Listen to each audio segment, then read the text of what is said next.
Hello friend, today we are going to discuss the cognizable offense and non-cognizable offense. In the previous lectures, we seen that the bailable offense and non-bailable offense. And now we are going to discuss the cognizable offense and non-cognizable offense. मित्रांनो, आपण बऱ्याचदा असं ऐकत असतो की पोलिसांनी सदरची police स्टेशनमध्ये report द्यायला गेलो आणि पोलिसांनी ते केस एनसी केली. एनसी केली म्हणजे नॉन कॉग्निजेबल केली आणि न्यायालयाकडे दाद मागितण्यास सांगितलं. याचा असा अर्थ होतो की नॉन कॉग्निजेबल ऑफेन्समध्ये पोलीस डायरेक्टली इन्व्हेस्टिगेशन चालू करू शकत नाही किंवा आरोपीला अटक करू शकत नाही. म्हणून नॉन कॉग्निजेबल ऑफेन्समध्ये पोलीस आपल्याला डायरेक्शन देतात की तुम्ही न्यायालयात दाद मागा. तर काय नॉन कॉग्निजेबल ऑफेन्स आणि कॉग्निजेबल ऑफेन्स म्हणजे काय ते आपण या व्हिडिओच्या माध्यमातून बघून घेऊ. तर कॉग्निजेबल ऑफेन्स हे कुठे डिफाईन केलेले आहे?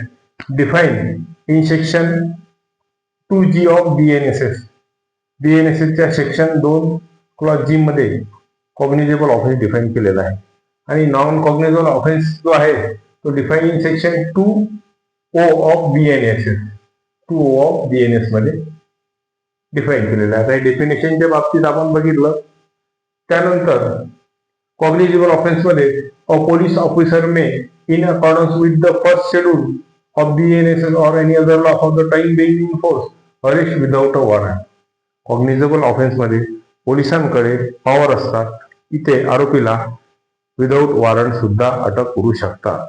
म्हणजे न्यायालयाच्या वॉरंटची पोलिसांना कॉग्निजेबल ऑफेन्स मध्ये गरज नसते. तेच नॉन कॉग्निजेबल ऑफेन्स मध्ये the police officer has no authority.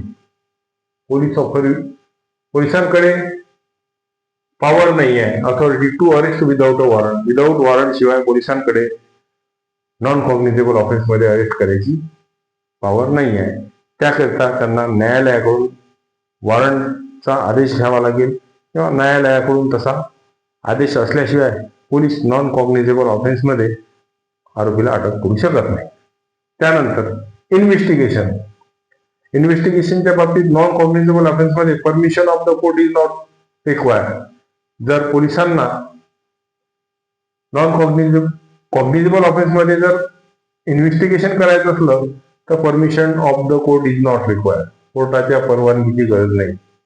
Can be initiated as soon as the FIR is filed.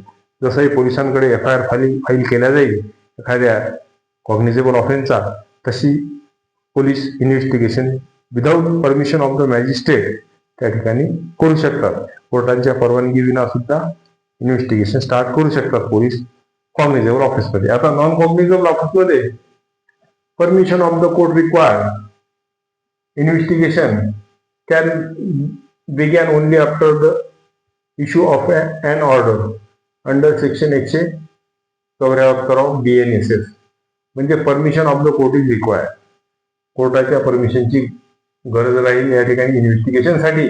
आणि investigation can begin only after the order of issue and order.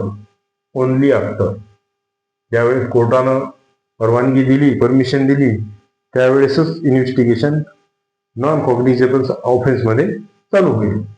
त्यानंतर severity of crimes. Cognizable offences are serious crimes. Cognizable offences जे आहेत हे serious crime असतात आणि non cognizable offence जे आहेत ते आर लेस सिरियस क्राईम. ते लेस सिरियस असतात. कॉग्निजेबल ऑफेन्स हे सिरियस ऑफेन्स असतात आणि नॉन कॉग्निजेबल ऑफेन्स हे लेस सिरियस ऑफेन्स असतात. आता कॉग्निजेबल ऑफेन्सच्या बाबतीत अफेक्ट द पब्लिक कॉन्सायन्स. जर कॉग्निजेबल ऑफेन्स झाला तर सोसायटीवर त्याचा इम्पॅक्ट होतो, सर्व समाजावर त्याचा इम्पॅक्ट होतो. म्हणजे समजा एखाद्या गावामध्ये किंवा एखाद्या वसाहतीमध्ये मर्डर झाला, थेफ्ट झाला, किडनॅपिंग झाली, तर या गोष्टीचा सोसायटीच्या समाजाच्या जीवनावर अतिशय परिणाम होतो. त्याकडे एका गांभीर्यानं सर्व समाज बघत असते. त्याचा समाजाच्या मानसिकतेवर सुद्धा परिणाम होतो. अशा हा कॉग्निजेबल ऑफेन्स मध्ये. आणि प्रायव्हेट आणि नॉन कॉग्निजेबल ऑफेन्स मध्ये प्रायव्हेट रॉंग म्हणजे एखाद्या व्यक्तीच्या विरोधातलं केवळ तो असतो, त्याचा समाजावर एवढा इम्पॅक्ट त्या गोष्टीचा पडत असतो. जसं की असॉल्ट आहे, चिटिंग आहे, किंवा एखाद्याचं डिफामेशन आहे. आता आपल्याला माहिती असॉल्ट म्हणजे एखाद्यावर समजा एखादा हात उजारणं म्हणजे हा झाला असॉल्ट, याचा परिणाम त्या व्यक्तीवरच पडतो. किंवा एखाद्याचं डिफेमेशन झालं, डिफेमेशन म्हणजे एखाद्याच्या बद्दल पेपरमध्ये एखादी बातमी दिली त्याच्या व्यक्तित्वाबद्दल, तर ते डिफेमेशन हे झालं एक पब्लिक प्रायव्हेट रॉंग आहे. त्या व्यक्तीपुरताच त्याचा एवढा समाज जीवनावर त्याचा इफेक्ट नसतो. पण जर थेफ्ट आहे, किडनॅपिंग आहे, तर याचा समाजावर खूप परिणाम होतो. लोकांच्या मनात एक भीतीचं वातावरण निर्माण होतं की खूप चोऱ्या होऊन राहिल्या, मर्डर झाला किंवा किडनॅपिंग झालं, एखाद्या बाळाला किंवा एखाद्या लहान मुलाला किडनॅप केलं, तर त्या गोष्टीचा समाजावर खूप परिणाम होतो आणि तो जो आहे तो नॉन कॉग्निझेबल ऑफेन्स होतो. आणि कॉग्निझेबल ऑफेन्स हे केवळ असॉल्ट आहे, चिटिंग आहे, एखाद्याला फसवलं किंवा एखाद्याचं डिफेमेशन केलं, डिफेमेशन म्हणजे चारित्र्याबद्दल काहीतरी, तर असा जो ऑफेन्स आहे तो नॉन कॉग्निझेबल मध्ये येईल आणि त्याचा एवढा समाजावर इम्पॅक्ट होणार नाही, म्हणून त्याला प्रायव्हेट रॉंग म्हटलेलं आहे.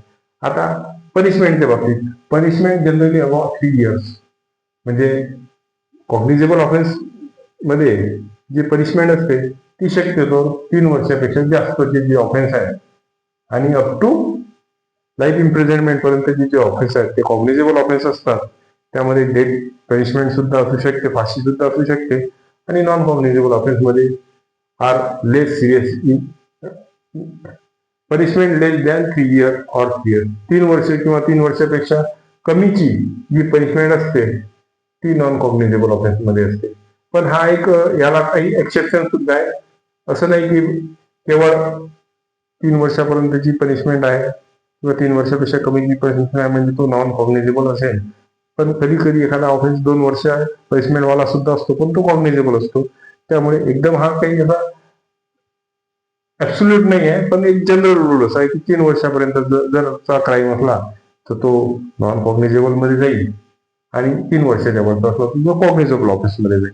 आता यानंतरही थोडं सांगायचं असं आहे की एखादा जर क्राईम आहे त्यामध्ये काही कॉग्निझेबल ऑफेन्सेस आहेत, समजा किडनॅपिंग आहे आणि त्याच्यासोबत असॉल्ट आहे, चिटिंग आहे आणि डिफॅमेशन आहे, तर त्यामधला एक ऑफेन्स हा कॉग्निझेबल असल्यामुळे ही जी केस तयार होईल, किडनॅपिंग सोबत असॉल्ट, चिटिंग हे जर सोबत असले तर ही सर्व केस ही कॉग्निझेबल ऑफेन्स मध्ये जाते. म्हणजे कॉग्निझेबल ऑफेन्स मधला एखादा जरी ऑफेन्स कॉग्निझेबल असला आणि इतर ऑफेन्स नॉन कॉग्निझेबल त्यासोबत असले तरी ती जी केस आहे ती कॉग्निझेबल केस अशीच केस समजल्या जाईल आणि ती कॉग्निझेबल केस म्हणूनच कोर्टात चालेल. जरी त्याच्यासोबतचे इतर जे 10 ऑफेन्स आहे ते जरी नॉन कॉग्निझेबल नेचरचे असले तरी ते कॉग्निझेबल असेल.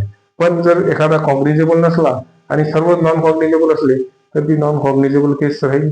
त्यामध्ये पोलिसांना इन्व्हेस्टिगेशनच्या पॉवर नाही, कोर्टाच्या परमिशन शिवाय त्यामध्ये इन्व्हेस्टिगेशन करणार नाही, त्याला डायरेक्ट पोलिसांना अटक करता येणार नाही.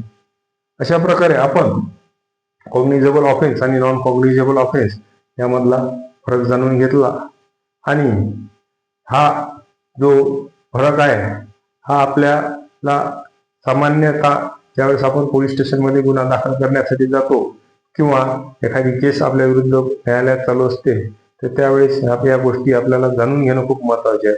आता असंच भेटू पुन्हा एखाद्या नवीन व्हिडिओ सोबत. तोपर्यंत गुड डे आणि गुड बाय.